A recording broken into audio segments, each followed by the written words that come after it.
السلام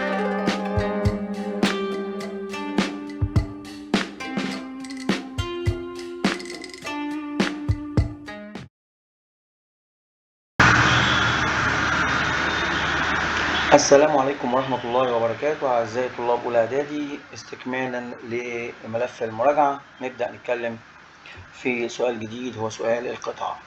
Read the following text then answer the question. اقرأ النص التالي ثم أجب على الأسئلة. طبعا أنا الكيو ناقصة. القطعة بتقول An Egyptian parade الموكب المصري is a colorful event that shows the beauty of Egypt اللي بيظهر طبعا هو حدث ملون بيظهر جمال مصر. People wear traditional clothes المصريين بيلبسوا ملابس التقليدية and carry Egyptian flags وبيحملوا الأعلام المصرية. Musicians play drums الموسيقيين بيعزفوا أو بيدقوا الطبول and music fills the streets وتملأ الموسيقى الشوارع. Dancers move happily الراقصين يسيرون أو يتحركون بسعادة and the children watch with excitement ويشاهد الأطفال بكل حماس. Families stand together الأسر تتجمع and enjoy the show وتستمتع بالعرض. Many people take photos كثير من الناس تلتقط الصور to remember the moment عشان تتذكر هذه اللحظة. The parade helps people feel proud هذا الموكب يجعل المصريين يشعرون بالفخر of their country ببلدهم. It also teaches young people وكمان بيعلم الشباب about Egyptian culture الثقافة المصرية والتاريخ. Tourists enjoy السياح يستمتعون بالموكب أيضا because it's lively لأنه مفعم بالحياة حيوية joyful متعة and full of energy ومليء بالطاقة والنشاط. السؤال الأول بيقول لي it اللي موجودة في النص بتشير لإيه؟ هنا مش حاطين تحتها خط بس طبعا هي it اللي هي دي فبيقول لي it اللي بتشير لإيه؟ بيقول لي it also teaches young people. إذا هو بيتكلم هنا عن الباراد بيتكلم عن الباراد اللي هو الموكب. السؤال التاني بيقول لي عكس joyful يعني متعة ومرح عكسها أكيد boring. باقي المعاني الثلاثة التانية بيدوا نفس المعنى. give a suitable title هو عايز title عايز عنوان فطبعا اللي أنا عندي هيبقى Egyptian parade. السؤال التاني الرابع بيقول لي how do children feel الولاد الصغيرين بيشعروا بإيه؟ هو قال لي في النص إنه الولاد الصغيرين watch with excitement يبقى بيشعروا بالحماس. السؤال الأخير بيقول لي الخامس بيقول لي why do you think من وجهة نظرك للمصريين أو المواكب المصرية مهمة للشباب؟ قال لي لأنه الشباب الباراد هيلب بيقول طبعا هو هيجي لي هنا أهو it also لأنها teaches young people لأنها بتعلم الشباب الثقافة والتاريخ المصري. ده كده النص الأول أو القطعة الأولى. القطعة الثانية بيقول لي read the following text then answer the question. نفس الكلام طبعا هي question ناقصة يو وواضح إنها تبقى ناقصة يو في كل النصوص. بيقول لي كشري is one of the most famous Egyptian meals. الكشري واحد من أهم الوجبات المصرية التقليدية التقليدية. It's a mix of rice small pasta عبارة عن رز ومكرونة وعدس lentils وتشيك بيز اللي هو الحمص on top اللي بيترش على الوش يعني. cooks add crispy الطباخين بيحطوا عليها crispy fried onions اللي هو البصل المحمر اللي هو التقلية يعني. then they pour tomato وبعدين يصبوا عليها tomato sauce and a little spicy sauce يحطوا عليها صلصة طماطم والصلصة الحارة. some people also add garlic بعض الناس بيحبوا يحطوا الثوم اللي هي الدقة يعني توم فينيجر اللي هو الثوم والخل اللي هو الدقة عشان يدوا flavor يدوا نكهة. كشري is cheap، أكلة رخيصة وسهلة إنك تعملها في الشارع، سهلة تلاقيها في الشارع find in street shops، محلات الشارع وكمان في المطاعم. The students like it because الناس بقى بيحبوها، الطلبة بيحبوها ليه بقى؟ لأن it gives energy، بتديهم طاقة and cost little وبتكلفهم قليل، تكلفة قليلة. طب الفاميليز بتاكلها، الأسر بتاكلها في البيت كمان. This dish، هذا الطبق shows how Egyptians enjoy simple ingredients، بيظهر ازاي المصريين بيستمتعوا بالمكونات البسيطة وبيمزجوها، وازاي بيمزجوها في طبق واحد ساخن او دافي. people eat it for lunch، الناس بتاكلها في الغداء والعشاء. هيقول لي ايه اول حاجه؟ بيقول لي students like، الناس بتحب الكشري عشان هو ايه؟ عشان هو اكيد الطلبه عشان بيديهم طاقه، الطلبه بيحبوه عشان هو بيديهم طاقه energy. السؤال الثاني بيقول لي famous، عايز underline famous means famous يعني popular، famous يعني مشهور. السؤال اللي بعده بيقول لي give a suitable title كشري، يعني انت لو عايز تقول كشري ماشي، عايز تقول كشري is one of most famous Egyptian meals ماشي، عايز تقول كشري بس ماشي. what does underline it هنا اللي هي كشري، it مقصود بيها ايه؟ طبعا الكشري. السؤال اللي بعده بيقول لي what do some people add، بعض الناس بيضيفوا ايه للكشري عشان الاكسترا فلافر؟ بيضيفوا الفينيجر والجارليك اهو، بيضيفوا الجارليك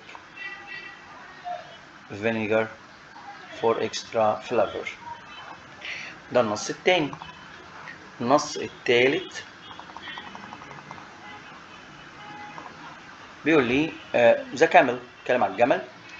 the camel is a strong desert animal that lives in very hot places، جمل حيوان صحراوي قوي بيعيش في أماكن حارة. it can survive where there is little water and food، وبيقدر يعيش وينجو في الأماكن اللي فيها مية قليلة وطعام قليل. camels have long legs، رجليه طويلة that protect their bodies، تحمي جسمه من الهوت ساند، من الرملة السخنة. they also have wide feet، رجليه عريضة that stop them from sinking into the sand، تحميه من إنه يغطس، رجليه تغطس في الرمال. a camel has one or two hump، عنده سنم اللي هو السنام أو اتنين في ظهره. these hump store fat، هذا السنام بيخزن الدهون وليس الماء. the fat gives the camel energy for long journeys، هذه الدهون بتعطي الجمل القوة والطاقة للرحلات الطويلة. camels can walk for many days، الجمل بيقدر يمشي أيام طويلة without drinking water، من غير ما يشرب مية. people use them for carrying heavy things، الناس بتستخدم الجمل في حمل الأشياء الثقيلة في الصحراء in deserts، في الصحاري. camels are very helpful، حيوان مفيد للناس. أول سؤال هيقول لي underline pronoun them يعني إيه؟ هندور على them، وأكيد هو them أكيد هيطلع الجمال يعني، بس برضه لازم نشوف them أهي، يبقى stop them from sinking، يبقى الكاملز. السؤال التاني هو طبعا انت لو بصيت في الاجابات مش يعني هيبقى صعب يعني هو الكلام اصلا على الجمل يعني، بس برضه لازم نرجع للنص. the underline wide، كلمة wide يعني عريض، يعني اصلا مش محتاجة يعني، هي large، wide يعني large، وعموما هي wide معناها واسع او عريض، فالمسألة سهلة ومعروفة. تمام، هي wide اهي، wide feet يعني رجل كبيرة او عريضة.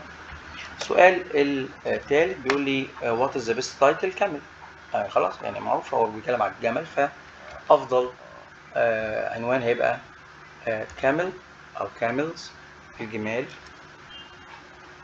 عايز تاخد أول جملة ماشي تمام، لو أنت عايز تقول the camel is a strong desert animal ماشي. السؤال اللي بعده بيقول لي what gives the camel energy، طبعا اللي بيدي الجمل الطاقة هو الدهون اللي بيخزنها في السنام أهو hump store fat، the hump that store فات، السنام اللي بيخبي أو اللي بيخزن الدهون، وهذه الدهون اللي بتدي، يبقى إذن الإجابة هي الدهون اللي بتدي الجمل الطاقة للرحلات الطويلة. السؤال الخامس بيقول الجمل بيساعد، حيوان بيساعد في الصحراء، اشرح الكلام ده. طبعا هو بيساعد لأنه الجمل very helpful للناس، لأنه الناس بتستخدمه في حمل الأشياء الثقيلة. نروح للنص الرابع. بيقول لي school is an important place for learning and growing. المدرسة مكان مهم للتعلم والنمو. Students go to school every day. الولاد بيروحوا المدرسة كل يوم to study different subjects عشان يتعلموا ويدرسوا مواد مختلفة. Teachers explain lessons. المدرس بيشرح الدروس. and help students وبيساعد الطلبة understand the new idea. بيساعد الطلبة انهم يفهموا أفكار جديدة. in school في المدرسة students learn how to read. بيتعلموا ازاي يقروا ويكتبوا and solve problems ويحلوا المشكلات. طبعا هنا في عندنا they هيسأل عنها. they also learn how to work with others. كمان بيتعلموا ازاي يتعاملوا مع الآخرين. يبقى إذا هو هيجي يسألني ايه هم they اللي هم الطلبة. others and respect rules وتحترام القوانين. friend الأصدقاء. join clubs بينضموا للأندية، بيلعبوا رياضة وبيشاركوا في الأحداث. a clean and safe school المدرسة النظيفة الآمنة بتخلي الطلبة فيها يشعروا بالسعادة. التعليم بيساعد الطلبة إن هم يعدوا للمستقبل and achieve their dreams ويحققوا أحلامهم. عكس safe طبعا dangerous. السؤال اللي بعده بيقول لي اديني عنوان مناسب. عنوان مناسب المدرسة، سهل خالص يعني. السؤال اللي بعده why is education important for students. ليه التعليم مهم للطلبة؟ لأنه بيساعد الطلبة إنهم يعدوا نفسهم للمستقبل وتحقيق كمان أحلامهم. السؤال الخامس بيقول لي how do you think. إزاي رأيك إن المدرسة بتأثر في سلوك الطالب؟ طبعا بتأثر، لأن المدرسة بتعلم الطالب المسؤولية والسلوك الجيد. ده بالنسبة للنص الرابع. النص اللي بعده الخامس بيتكلم عن الأسرة وبيقول لي family is very important in everyone's life. الأسرة مهمة في حياة كل شخص. It's the first place where children learn. أول مكان الولد بيتعلم فيه. أول مكان الولد يتعلم فيه الحب والكير اللي هو الاهتمام. Parents work hard to provide. طبعا الآباء بيعملوا بجد عشان يوفروا الأكل والملابس والتعليم. كمان they teach children بيعلموا أولادهم السلوك الجيد والcorrect behavior والسلوك الصحيح. Children help their family. الأسرة بتساعد الأولاد بيساعدوا أسرهم. الأولاد بيساعدوا أسرهم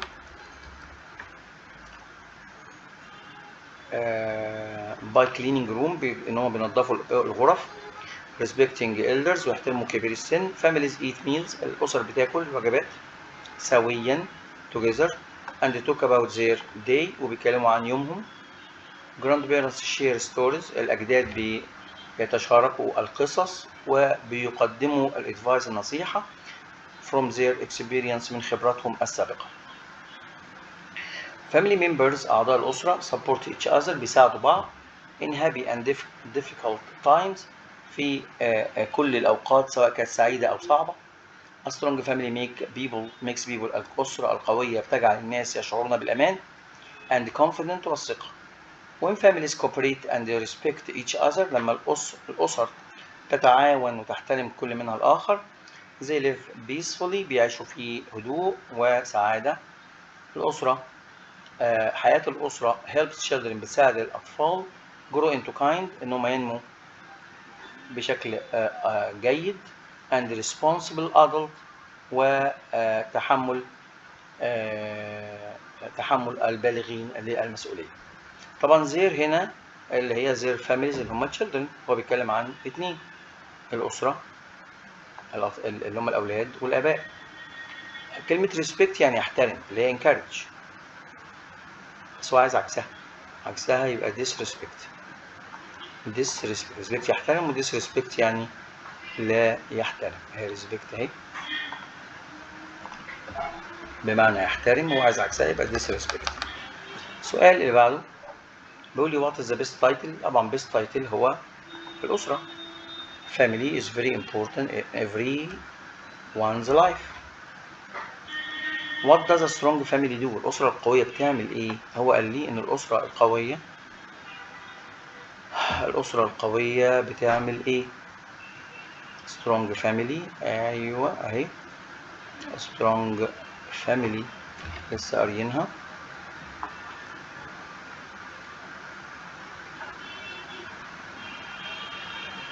بتعمل إيه الأسرة القوية؟ بتدعم أبنائها،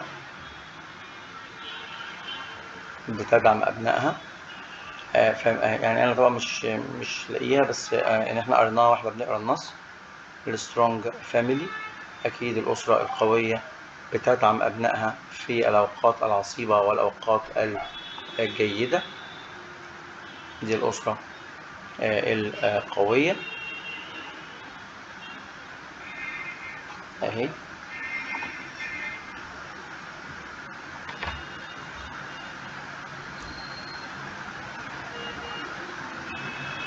أهي جت أهي.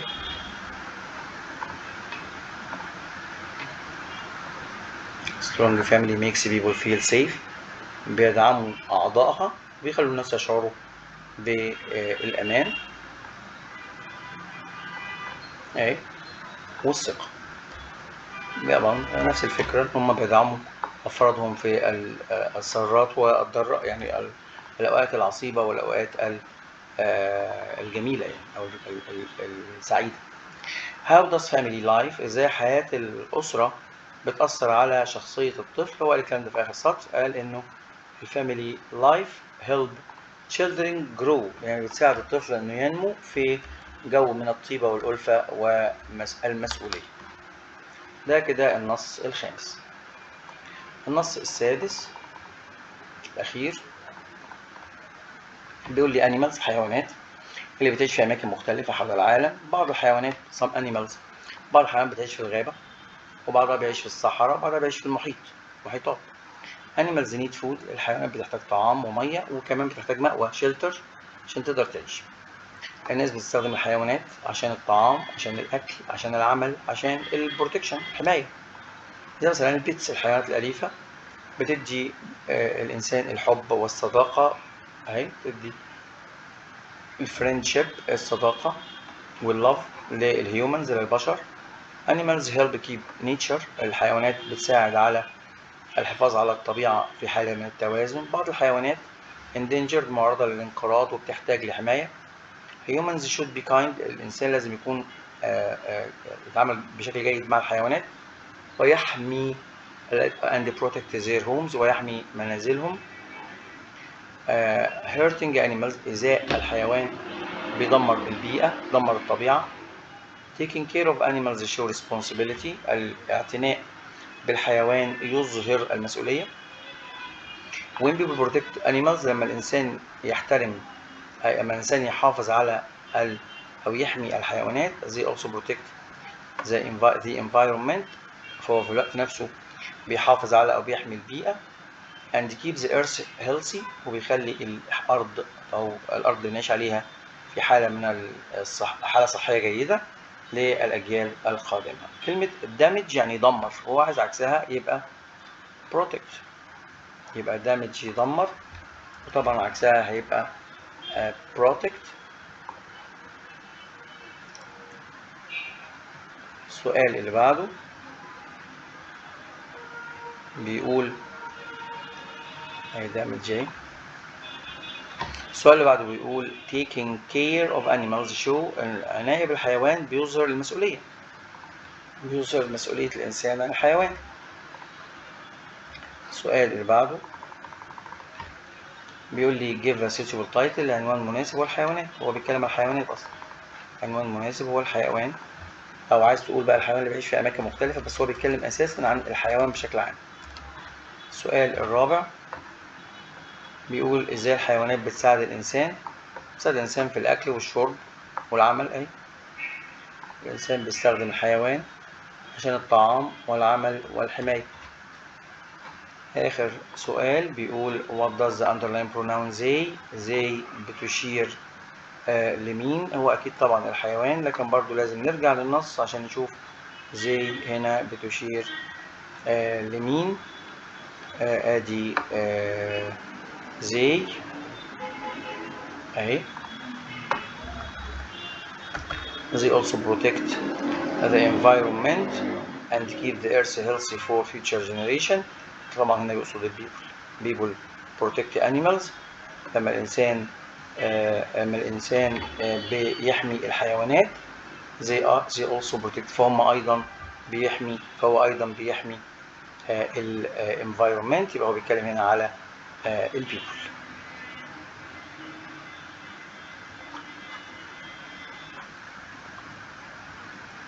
يبقى الإجابة بتاعت آخر سؤال هي people. وبكده احنا خلصنا الست نصوص اللي موجودين في الملزمة. يعني طبعا يعني على وعد بلقاء جديد بفيديو جديد قبل ما تروح الامتحان. والسلام عليكم ورحمة الله وبركاته.